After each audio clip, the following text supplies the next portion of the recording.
Hello and welcome to Apologetics 101. I'm your host, Brian, and I'm glad to finally being close to the end, like very close to the end of the Tomkins controversy. Today, we are going to be doing weighted versus unweighted. It's not going to be as long as the video as it originally was. I'm trying to hurry up and finish this series so I can go ahead and start my new one that I'm fixing to start.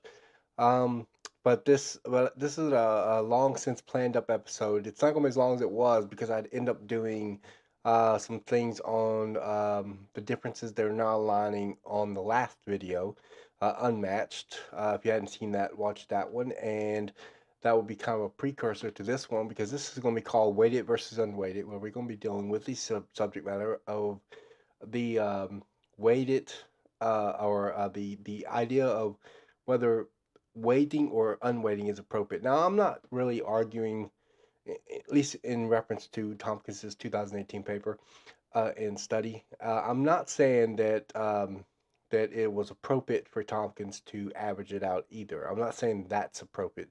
What I am saying is that I do think I don't think that weighting would have been appropriate in this situation.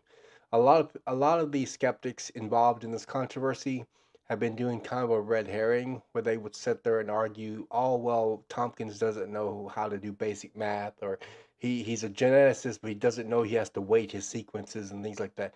Those are all red herrings because the real issue is whether it is appropriate to weight or not in this situation, not whether he knows how to weight.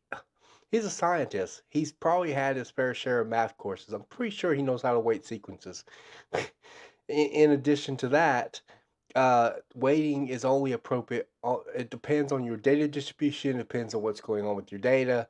Not it. Weighting is not always appropriate. And Carter had talked about this in his previous videos as well. That weighting is not always appropriate. It all depends on whether or not if this represents a fair representation of the chimp and human comparison, for one. Another thing, it also we have to figure out what's going on with Tompkins' data. Why is it so wonky? Bimodal. Why is it bimodal? Today, we're also going to be talking about what is bimodal data, and we're going to get into that uh, right after this.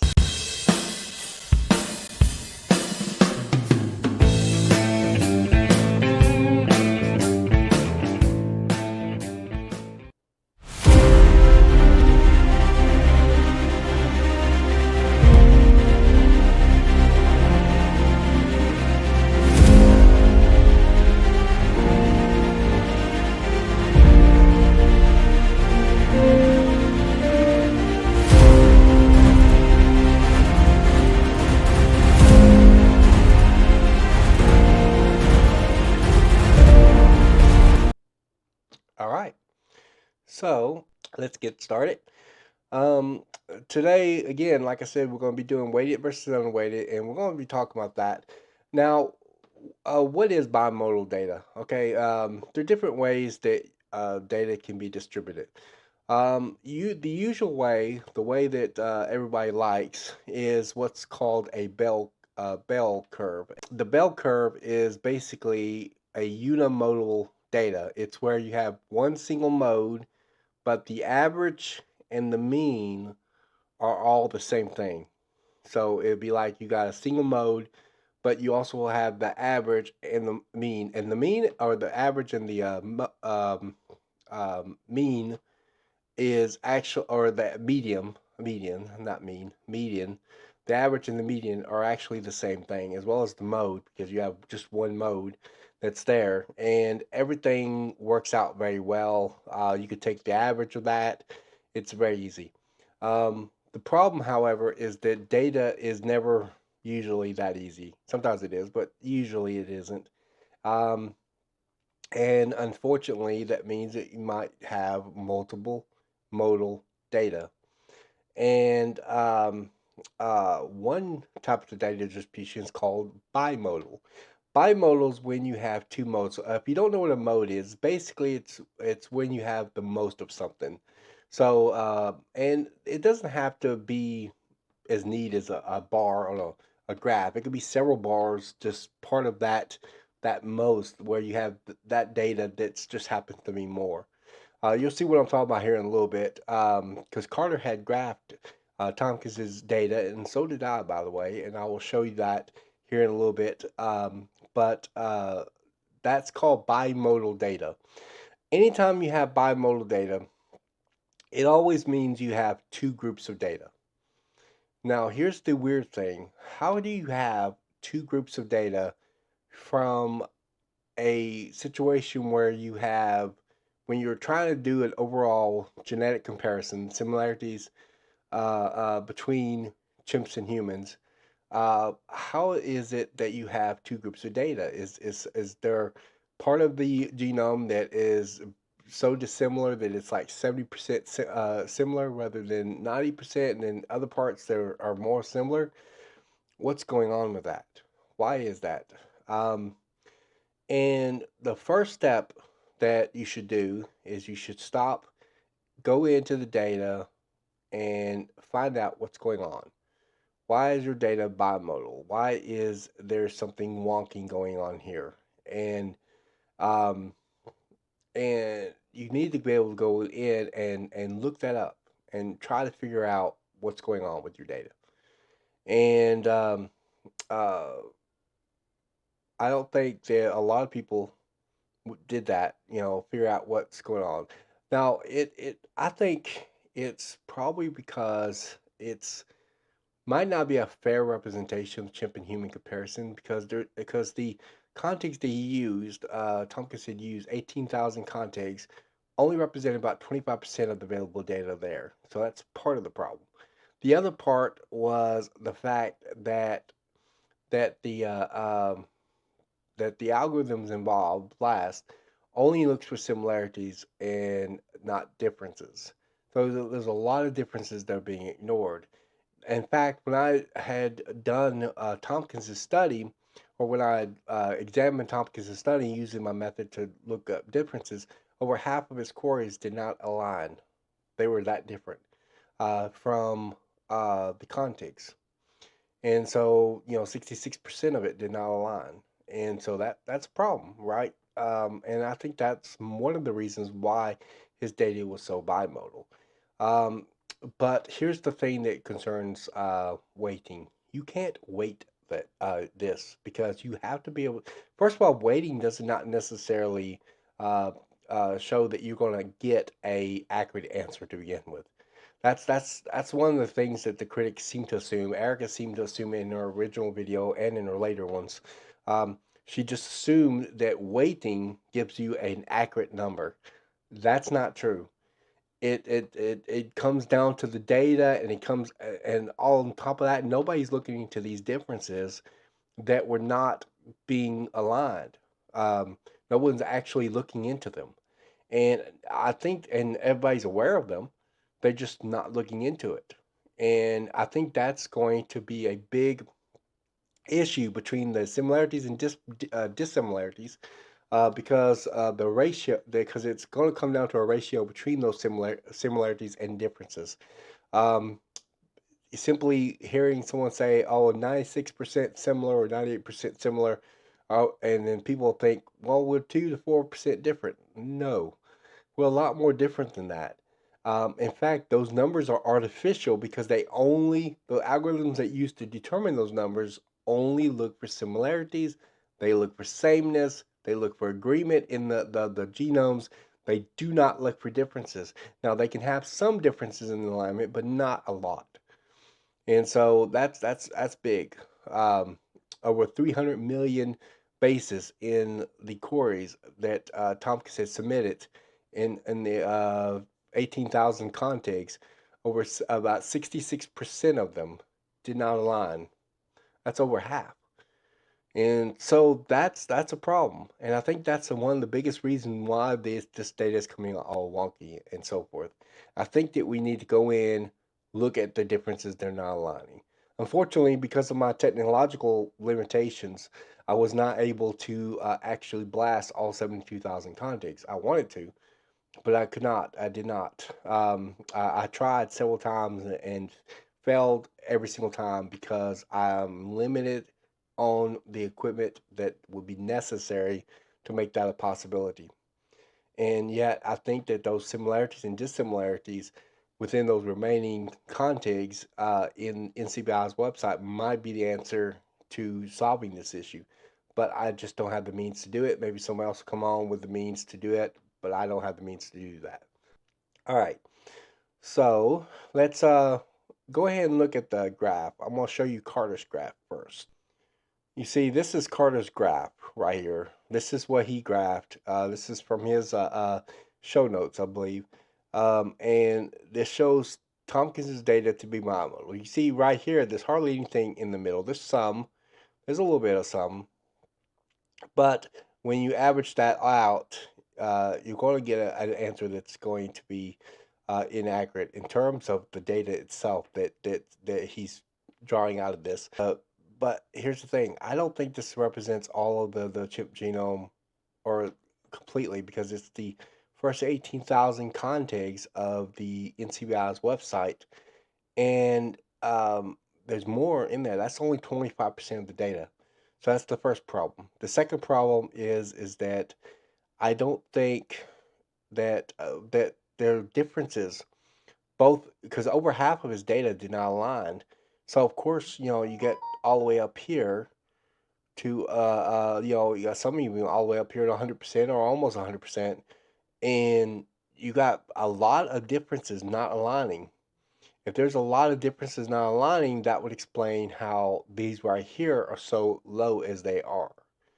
Um, and this is kind of a weird anomaly over here because when I did the blast study, if I did like a statistical analysis of my results, I had a lot fewer that were in the 70% range.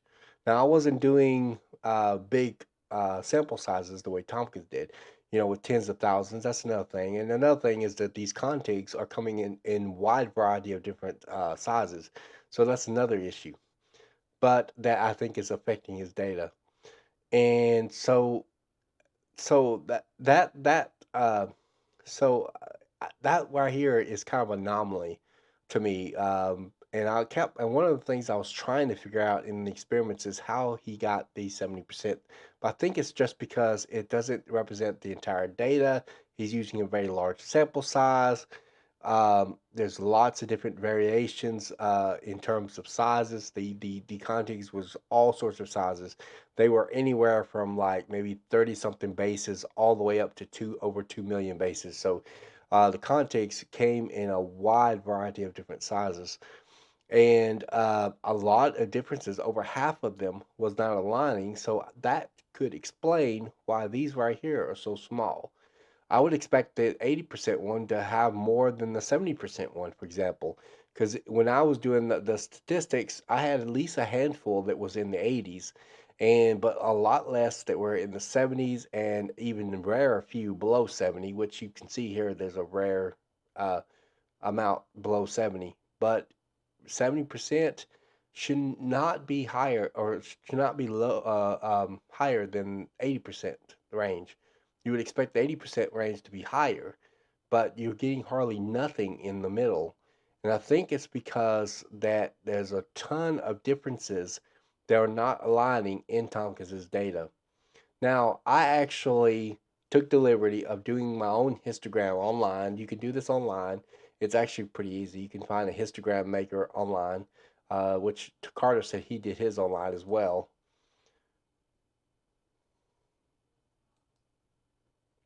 All right.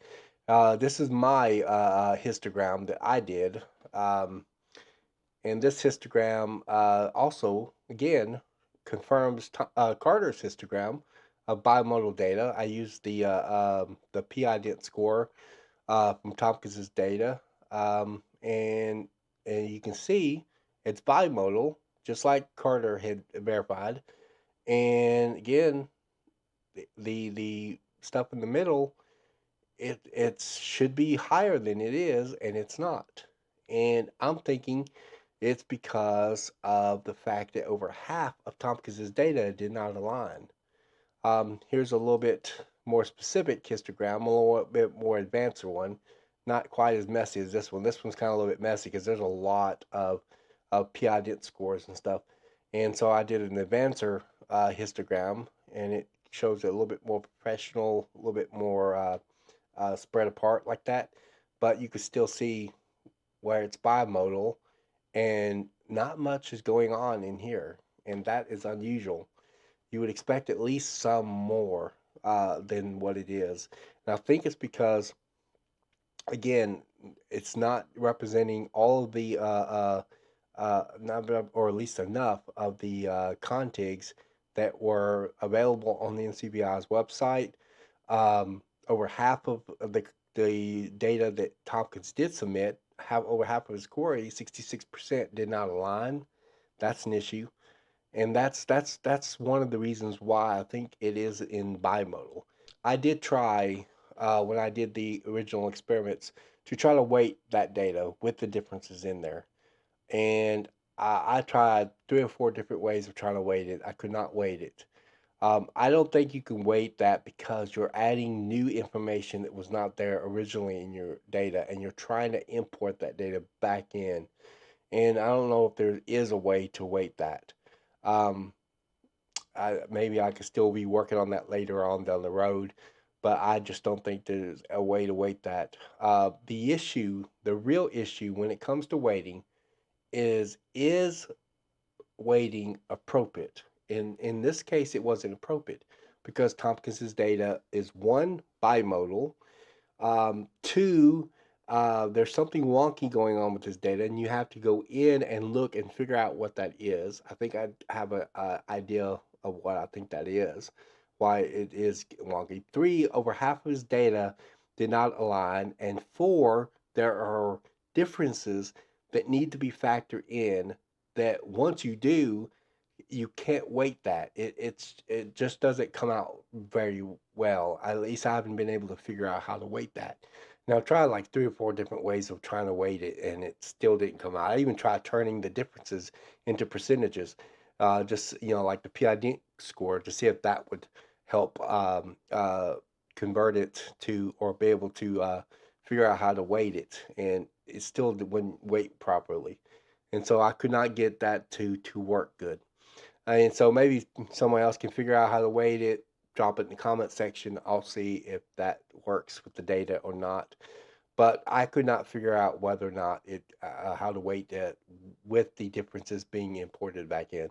So no, Glenn, Erica, I don't agree with y'all that weighting is the answer, because and the idea of assuming that just because you weight it, you're gonna get an accurate result. No.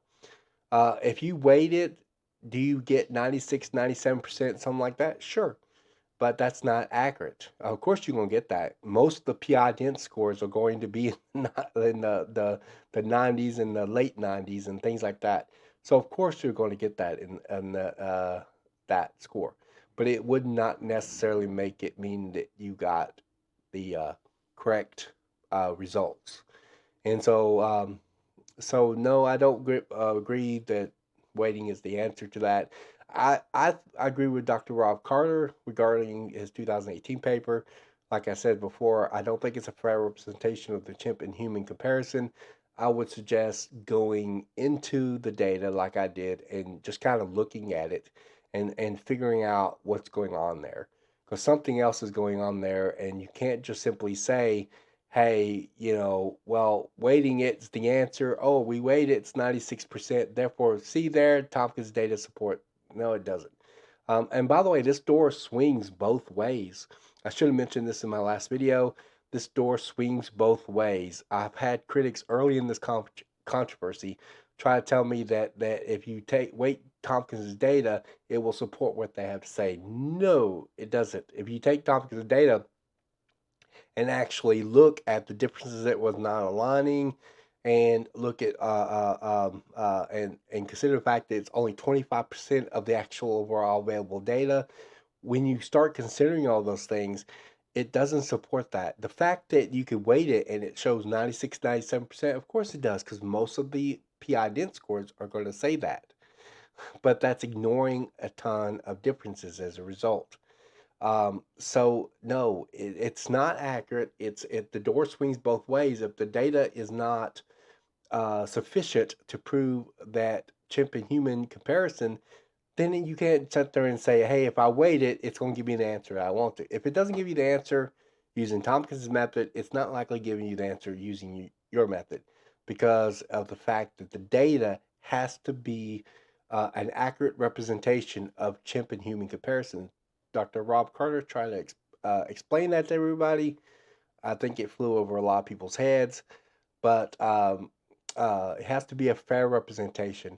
And like I said, I'm not a geneticist. I mean, there's always a possibility that maybe that Tompkins could come in and say 18,000 is absolutely appropriate amount for that for that amount of or for 72,000 contigs. Well, he might be right. I don't know. I don't have experience in genomics, so I don't know. But from an outsider perspective looking in, it just seemed like that's might not be enough to cover it. That maybe he needs to do, if he's got something like that in the future, maybe he needs to do a larger sample size to figure that out. But once you factor the differences in, the overall percent similarity will go down because you got differences being factored in. Your pool of data increases. Most of that increase is coming from differences. So yeah, the overall percent similarity and dissimilarity will actually change as a result. And so I just want to point that out. Like I said, this was not intended to be a long video. I just wanted to talk about the weighting issue because because I did early on in the controversy that was a big thing for a while. But it's not appropriate. It's not appropriate to weight it given everything that we know about the data distribution, everything we know about the data itself, everything we know about the differences and the algorithms involved. Uh, yeah, waiting. There are situations where waiting would be appropriate. It just would not be appropriate in this situation. So sorry, critics, but that's not an appropriate way. And the fact that you can weight it doesn't mean the answer is going to be accurate. It all comes down to your data and your data distribution, and and in your analysis and interpretation of that data. All those things can impact it. Now there are cases when that rating would be appropriate. Just not one of them. So stop with the red herrings. Stop with all Tompkins don't know how to do math. He knows how to do math just fine. It's just a question of whether weighting is appropriate or not.